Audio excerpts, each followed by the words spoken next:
ছেলের বয়স এখনো 2 বছর পূর্ণ হয়নি, তার আগেই এবার কন্যা সন্তানের মা হয়েছেন চিত্রনায়িকা পরিমণি। মা দিবসের ঠিক আগে এমন সুখবর দিলেন নায়িকা নিজেই। পরিমণির মেয়ের বয়স 6 দিন, তাকে দত্তক নিয়েছেন তিনি, নাম রেখেছেন সাফিরা সুলতানা প্রিয়ম। পরিমণি নিজেই গণমাধ্যমকে জানান, আগামী 12 মে হবে মেয়ের আকিকা। ছেলের পরে মেয়ে, কি যে আনন্দ! পৃথিবীতে আসার 6 দিন হলো ওর, আমার ঘরে ছেলের পাশে আলো হয়ে আছে। দত্তক নেওয়া প্রসঙ্গে নায়িকা বলেন, আমি ওকে দত্তক নিয়েছি, নিয়ম মেনে সই করার সময় মনে হলো আল্লাহ আবার আমার জন্য কিছু করলেন। জীবনে কোনো নতুন কিছু নিয়ম অনুযায়ী বা পরিকল্পনা করে করিনি, তাই আল্লাহ আমার জন্য যা যা চেয়েছেন তাই মাথা পেতে নিয়েছি। ও পরীর মতোই আমার কোলে চলে এলো। কোলে যখন নেই মনে হয় আমার নাভি কেটেই ও এসেছে।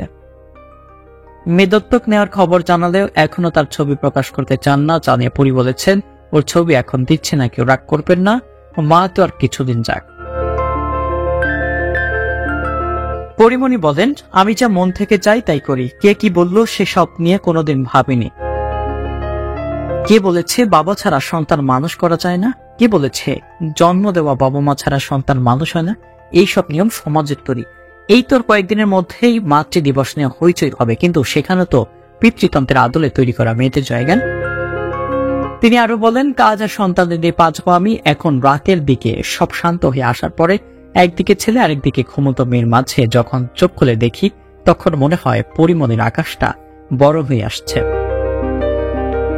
ঢাকায় ছবির নায়িকা পরিমণি গুলিন ছবির সেটে বিয়ে করেছিলেন অভিনেতা শরীফুল রাজকে। তাদের ঘরে আসে রাজ্য। বিচ্ছেদের পর এখন ব্যস্ত আছেন হইচইয়ের রঙ্গিলা কিতাব সিরিজ নিয়ে। এছাড়া শিগগিরই তিনি শেষ করতে চান প্রীতিলতা সিনেমার কাজ।